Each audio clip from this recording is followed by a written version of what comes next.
Start your day right. 1, 2, 3. 6 to 9 a.m. on the cruise. This is where it's at. On the all-new Sky 99.5 FM with Curtis Jordan and Dominique Roy. That's right.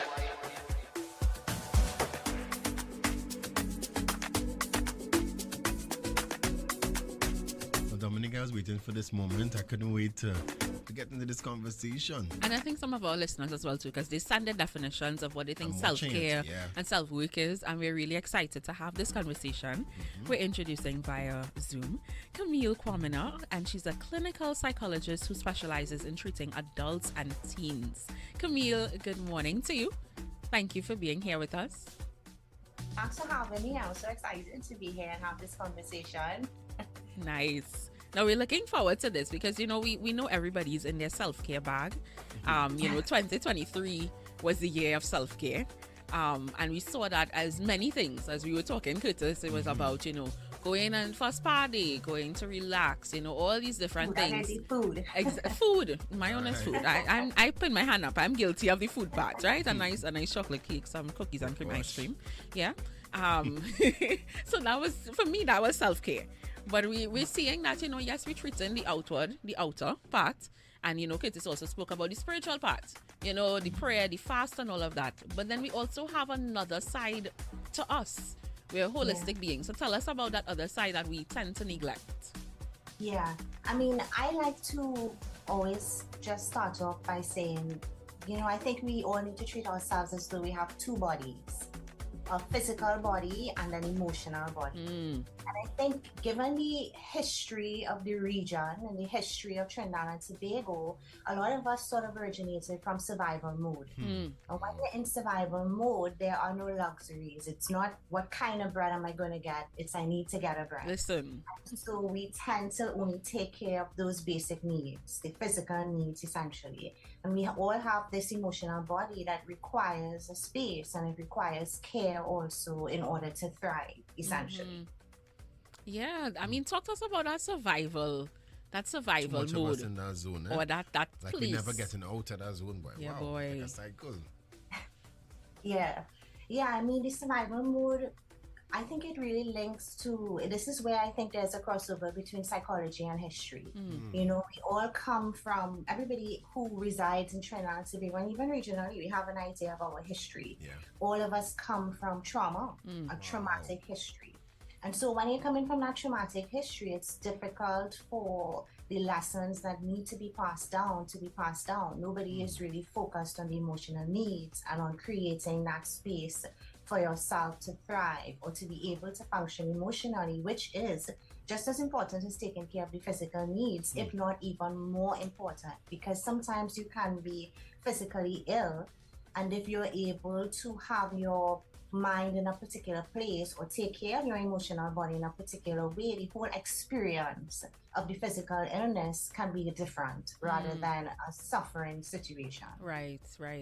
And I mean, going to the idea of self-care being self-work, and a friend of mine, Jamie, was the person who kind of coined that phrase for me. That was the first time I heard the phrase, the two things marrying. Tell us about the self-work. Now, with that, you have to identify that there is work to be done. So tell us about that process, about, you know, looking at the patterns and realizing I do have work that needs to be done. Yeah. I mean, when we're talking about creating that emotional space for yourself, I think we're more now looking at the abstract or the intangible. So we're looking at things like discipline. We're looking at things like acceptance. We're looking at things like regulation. It's about knowing how to respond to what you're feeling, like providing comfort for yourself and assurance. A lot of us, when we go through a hard time, we become our own bullies. We become the person that shames ourselves, the person that beats up on ourselves. We say unkind things to ourselves. You're always a failure. You always do bad things. You're so dumb. Nobody likes you. Something must be wrong with you. And all of these unkind tones, I like to call it, these bully tones that we take with ourselves. And I think it's important to keep in mind the intangible, things like flexibility, trust in the process, you know, being able to put your faith in the flow of things and trusting that if it's happening, you're more than capable of managing it. And with that comes a certain level of self-awareness, being able to really, like you were saying, identify your pattern or knowing who you are, how you function and operate, and where the work resides in getting you to a place where emotionally it's comfortable and it's safe. Yeah. And I guess that requires accepting responsibility, right? So it's easier for me to be like, well, Curtis did this to me, or this person did this. But then when you talk about yourself, I'm doing this to myself. Like we just forget, we don't acknowledge that at all. Exactly. We don't acknowledge the negative things that we're saying to ourselves, the negative headspace that we're in, the environment that we create for ourselves, and then our outlook on everything. Everything's negative. So because of that, everything is happening against me. Yes. How do we begin to uncover and dismiss this?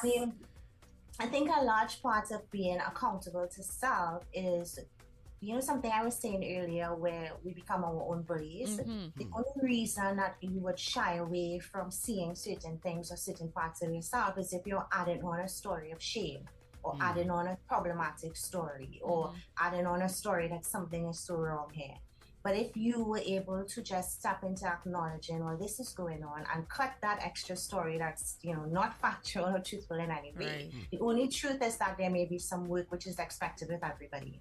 I think then is your first step to be able to take accountability and be open with that flexibility, the trusting of the process. In part, that's really not trusting the process.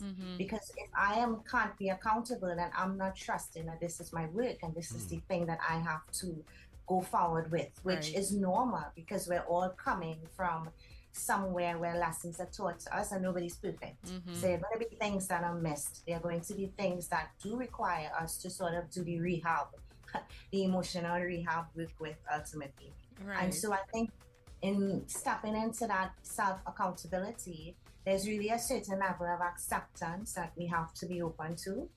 And that acceptance really comes from not tacking on the bully mechanisms or the bully words to the thing that we're trying to change or work with. Wow. Listening to you, and I'm thinking two things.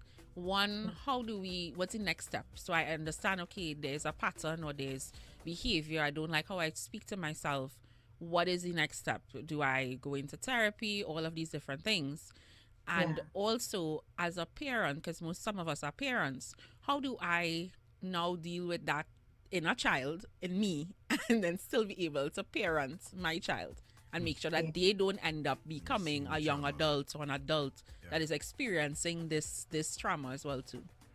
Yeah, I mean, I think it's interesting you use the child example, because that's something that I encourage my clients to do, which is to visualize that the way that they're speaking to themselves or how they're treating themselves is an actual child in front of you. Because we do some really interesting things to avoid accountability or to avoid dealing with particular types of feelings.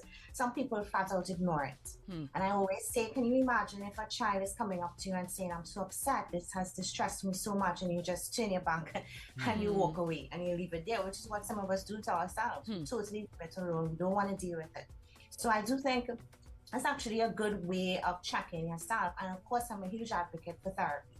Now, I don't want to mislead people and say that therapy is easy and you come in and it's just this identify and we fix all the problems. No. It's probably going to be some of the hardest work that you have to do, but it's some of the more meaningful and fulfilling work, because it just translates so much into life and the meaning that we give life and how we experience and are able to enjoy it. Yeah. And so I will advocate, because you have that professional that's able to help you identify certain things that are inconsistent or connect certain dots from the past to the present that may be impacting or affecting you. And then you have that professional that can guide you through the change process. But it is a lot of personal work in order to bring about that change, and it does require your commitment and keeping in mind that if it were a child, you would want to care and love and guide, and it's really the same thing that we do all need from us to us. I like that. From us to us. Yeah. Wow. Yeah, boy. I feel like I'm in therapy right now. And my it's eyes good. feeling a little bit weird. You know what I mean? It's good. Oh my gosh. Thank you, Camille, for sharing with us this morning. I really, really appreciate it. I just want to hear so much more. Yeah, definitely. And the thing is, it's so important for us, with these Monday motivation talks, it helps start your week. So sometimes it might, somebody's driving to work or sitting now in work and thinking, wow, I didn't know that this was wrong. You know, when I call myself stupid when I do something that isn't, you know, not the way I wanted to do it. Like I didn't realize this was something negative that I was doing. So it's important for us to continue having these conversations as it in keeping with, you know, motivational Mondays or Monday motivation. Is there anything that you would want to probably leave us with just to help inspire those, you know, for the rest of their week and so on? Yeah, I would say for this week, what I would encourage everybody to try to do is not just do or consider self-care to be the action.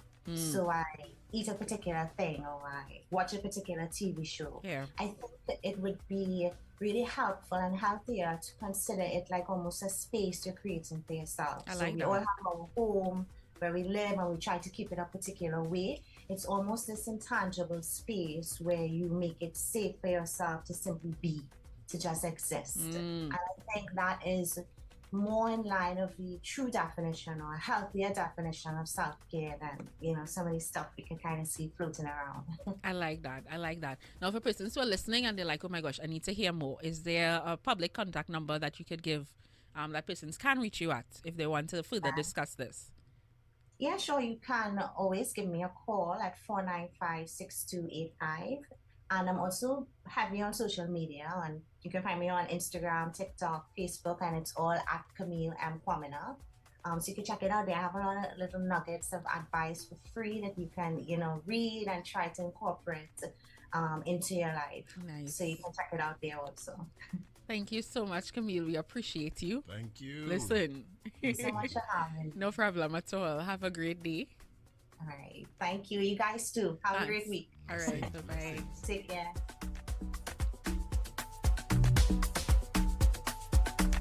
Yeah, Curtis. The work continues. Oh, the work boy. The work. The necessary work. Yeah, that's good enough. And I think we have to kind of, as a whole, as people as a whole, we have to make normal going to, you know, these psychologists and persons that, you know, help us do that inner work, because it's not something that just happens just like that, but it's really, really important. And it's not like when you're mad, you know, people just think you're going by a psychologist because something wrong with your mind. Yeah, you should be, when you're healthy is when you should be going. I think that is true. That is true. Yeah, and we go to the doctor, we go to the dentist, all these different things, you know. Why not check in with yourself? And sometimes when you have to do something that may seem difficult, you need the support. You need that other person to hold you accountable. So definitely good stuff on a Monday for our Monday motivation. Yeah, guys. Well, stick and stay, guys. We have so much more in store for you. Fireworks in the sky at the top of the hour. It's Curtis and Dominique in the morning. Stick and stay.